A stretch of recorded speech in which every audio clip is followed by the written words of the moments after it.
Me voy a quedar en el cono sur, en el Mercosur.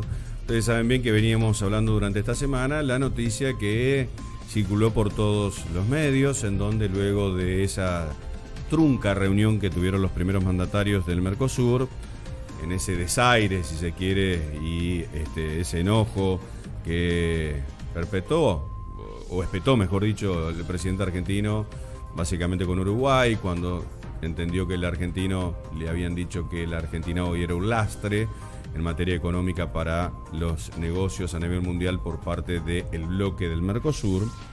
En ese momento Bolsonaro se retira de la comunicación que habían entablado a través de los medios digitales. Uruguay un poco se queda callado y bueno, no terminó bien esa reunión. Una semana después hubo una reunión de urgencia entre todos los cancilleres porque la calle Pou había anunciado de que probablemente se rompa el bloque, o se había dado a entender esto, y que no se iba solo, sino que se iba con Brasil. ¿Se imaginan ustedes que Brasil es el socio mayoritario de este bloque y el que comanda por la cantidad de habitantes y su peso a nivel de comercio exterior lo que es el bloque regional?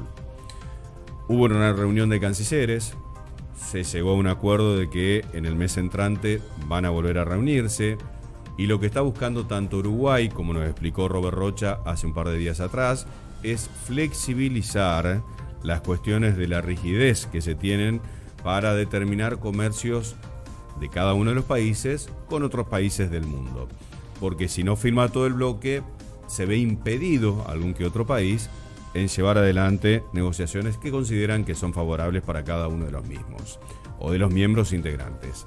Bueno, muy bien. Salió Robert Rocha con nosotros, aclaró que el panorama es de no romper el Mercosur, sí de flexibilizar algunos puntos. Y ahora, después de que Sergio emita esta otra información, vamos a tomar contacto con Luciana Salcedo, que va a estar hablando con un analista justamente desde el Brasil, a ver cuál es la postura que realmente tiene Brasil, el principal miembro del Mercosur, acerca de la relación básicamente con la Argentina. En el día de hoy estamos en contacto con Creomar de Souza, él es un analista político brasileño y vamos a hablar acerca justamente de la actualidad de nuestro vecino país. Así que le doy la bienvenida, Creomar, ¿cómo está? Estoy muy bien, Luciana, es muchísimo gusto de hablar contigo y con toda su audiencia. Bueno, contame un poco acerca de cómo está viviendo Brasil este momento actual de la pandemia. Por lo menos las noticias que nos llegan a nosotros no son muy alentadoras, digamos. ¿Te parece? Empezamos hablando acerca de cómo se encuentra actualmente la economía del país. Básicamente, Luciana, la situación en Brasil es un tanto cuanto alarmante. Sin embargo, la presidencia tiene muchísimas dificultades de crear soluciones prácticas en términos de políticas públicas para que se combata la pandemia de un lado y de otro lado que se construya una solución para los problemas económicos que están resurgiendo hasta un largo periodo de estabilidad económica en Brasil. Básicamente lo que nosotros vemos en este exacto momento es un retorno de Brasil al mapa global de la hambre, que es algo muy triste para nosotros, la miseria que está se espalhando en las calles y también una enorme dificultad de la gobernanza pública de construir acciones y soluciones para otros problemas. Entonces, el panorama es muy, muy grave y nosotros tenemos muchísima dificultad ahora de vislumbrar una solución dentro de este panorama político. Y de otro lado, el presidente de la República y su grupo político han creado una narrativa de negación de la realidad de la pandemia que desafortunadamente también crea muchísima confusión entre las personas, perdón, y una dificultad enorme de construir soluciones que sean basadas en un consenso político. Bien, me imagino que la pandemia habría ampliado muchísimo lo que es la brecha económica en Brasil. Debe haber muchas personas que durante la pandemia habrán perdido su trabajo, ¿no? Sí, el desempleo ha crecido muchísimo. Creo que casi 15% de las personas están en este actual momento desempleadas. Hay una percepción también, y creo que este es el principal daño del punto de vista económico de la pandemia, es el facto de que hemos sufrido muchísimo en la primera ola de la COVID aquí, y después se construido una falsa sensación de que la solución llegaría muy rápido. Y desafortunadamente estamos ahora sufriendo la segunda ola y probablemente vamos a sufrir una tercera caso la vacunación no encuentre un paso más rápido de lo que tenemos ahora. Bien, justamente a eso apuntaba mi siguiente pregunta de cómo se encuentra el sistema de salud en este momento en Brasil. ¿Van a tener una nueva llegada de vacunas? ¿Cómo están manejando esa cuestión? Entonces, nosotros tenemos, en mi percepción, es el grande paradojo de la situación de Brasil. Porque en los últimos 30, 35 años, Brasil ha construido una gran experticia en términos de vacunación gratuita y universal para la población. Incluso en algunos momentos aquí nosotros hemos conseguido vacunar más de 18 millones de personas en un domingo, por ejemplo.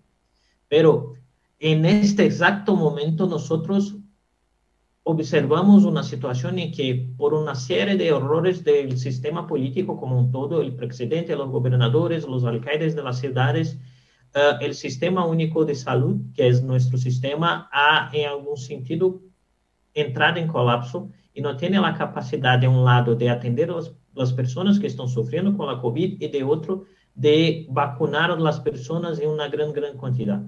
Y esto básicamente ha resultado en una situación en que Brasil, que tiene una gran expertise, no tiene vacunas suficientes y no tiene fábricas para producir las vacunas ahora.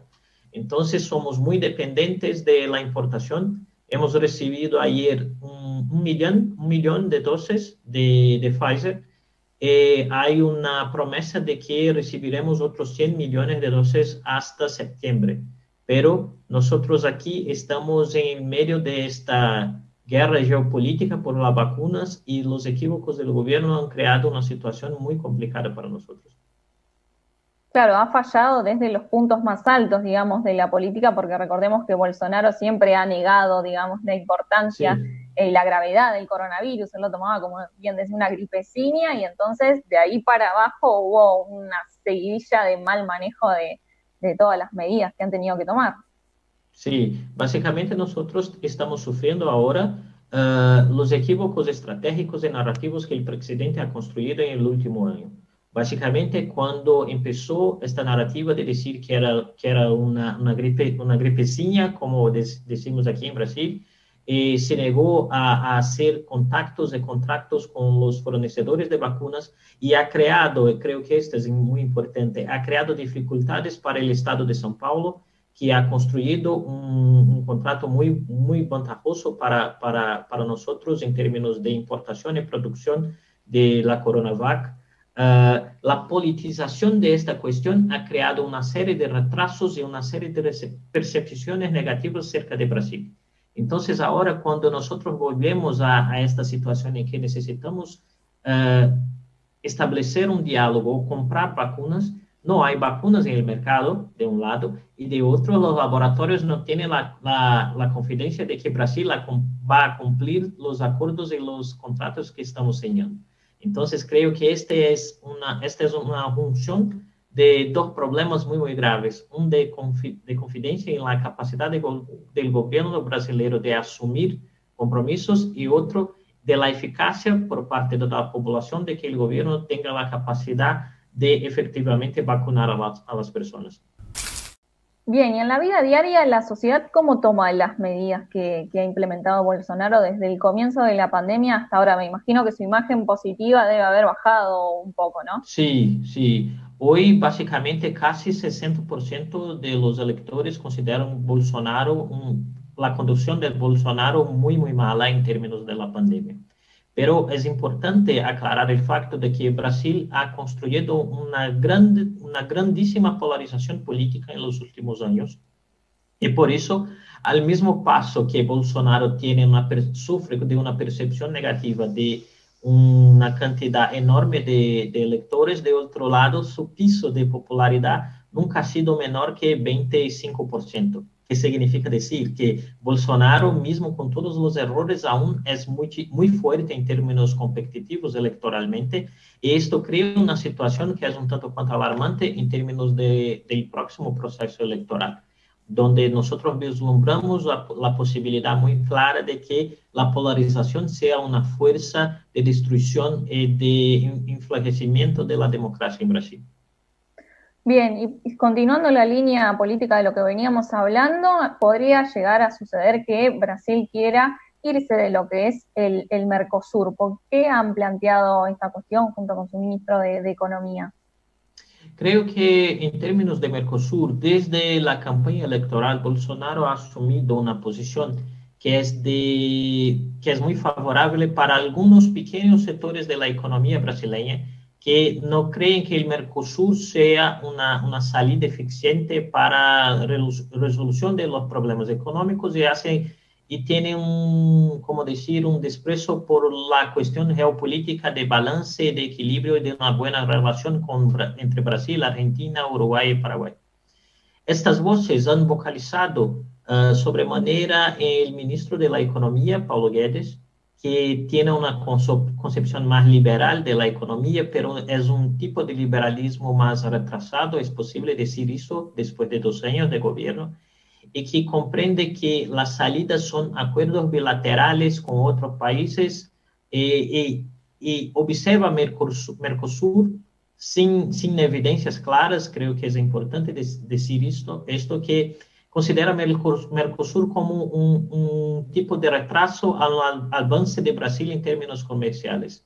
Esta concepción no es una concepción, es importante decir también, esta concepción de Guedes no es una concepción reinante en Brasil. Básicamente, la mayoría de los actores económicos en Brasil comprende el Mercosur como un elemento importante desde el punto de vista económico y también político.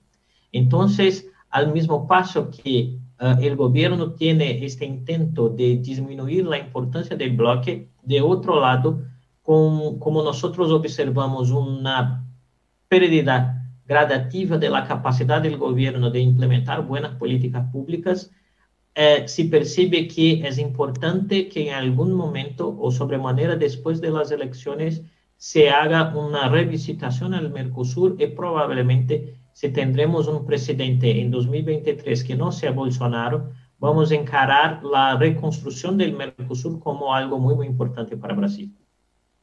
Bien, y de cara justamente a esas elecciones, ¿quién podría ser el rival de Bolsonaro? ¿Quién podría sacarlo de ese puesto? Luciana, buenísima cuestión. Creo que básicamente hoy en Brasil nosotros tenemos una situación de que básicamente los dos principales candidatos son Bolsonaro y el expresidente Lula.